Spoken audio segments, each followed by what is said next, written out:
नमस्कार, मैं हूं जूही वर्मा। पूरे देश में चल रही चुनावी सरगर्मियों के बीच यूपी में एक नया मुद्दा उछल रहा है और ये मुद्दा है ईवीएम का।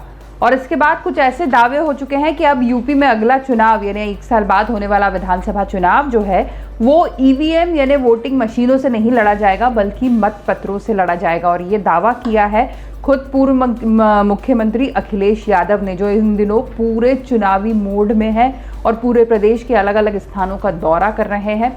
और कांग्रेस, बीजेपी सभी के चुनावी इतिहास से जुड़ी कुछ अलग अलग चीज़ें उन्होंने अपनी कार्यशैली में, अपनी पार्टी में अडॉप्ट की हैं और उस तरीके से अपना पूरा काम भी कर रहे हैं। बीजेपी की तरह वो प्रशिक्षण शिविर चला चुके हैं, कांग्रेस की तरह उन्हीं हिस्सों से चुनाव प्रचार शुरू कर रहे हैं जहां पर पहले कांग्रेस, बीजेपी और इन सबको लगा था कि यहां से चुनाव प्रचार शुरू करना बेहतर हो सकता है।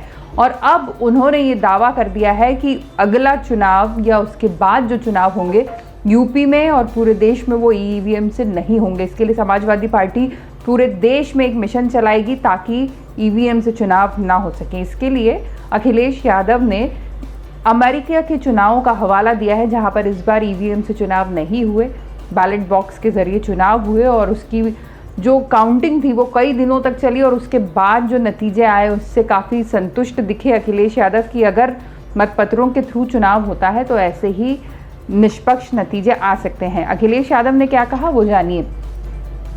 ईवीएम के बारे में मैं आज भी कह रहा हूं कि उस पर किसी को भरोसा नहीं है। हाल ही में अमेरिका का चुनाव मतपत्रों से हुआ, उसमें भी कई दिनों तक मतगणना हुई। मतपत्रों से मतदान कराने पर लोगों का भरोसा बहाल होता है। हालांकि ये लड़ाई अभी लड़ी नहीं जा सकती।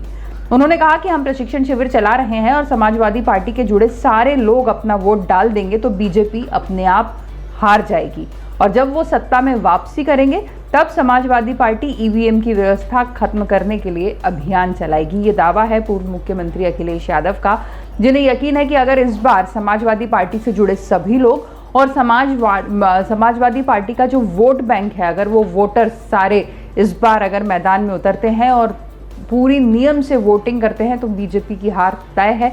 ये दावा वो पहले ही कर चुके हैं कि इस बार समाजवादी पार्टी 350 वोटों से जीतेगी और बीजेपी बेहद कम मतों पर सिमट कर रह जाएगी।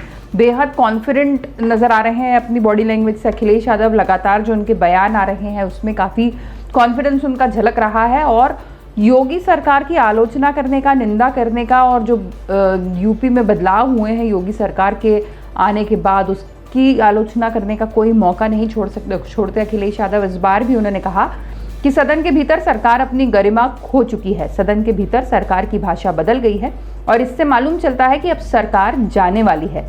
लोकतंत्र में ठोक दो की भाषा नहीं हो सकती। संस्थाओं को खत्म करने का काम इससे पहले कभी नहीं हुआ। सरकार को विपक्ष की कोई परवाह नहीं। इसके बाद उन्होंने कहा कि बुंदेलखंड के किसानों के साथ सरकार ने धोखेबाजी की है। झांसी, महोबा, ललितपुर के किसान लगातार आत्महत्या कर रहे हैं लेकिन उनकी कोई सुनवाई नहीं है। सरकार ने कर्ज माफी का वादा भी किया था, वो भी पूरा नहीं हुआ। जनता अब सरकार से ऊब चुकी है, आने वाले चुनाव में इसे हटाने का काम करेगी। ये दावा किया है अखिलेश यादव ने। मुद्दों की लिस्ट उनके पास पूरी तरीके से तैयार है और इसमें भी कोई दो राय नहीं कि अगर ये कर्ज माफी का मुद्दा वहां पर भी चुनाव में बहुत जोर शोर से उठापटक करे तो कोई आश्चर्य नहीं होगा। नमस्कार।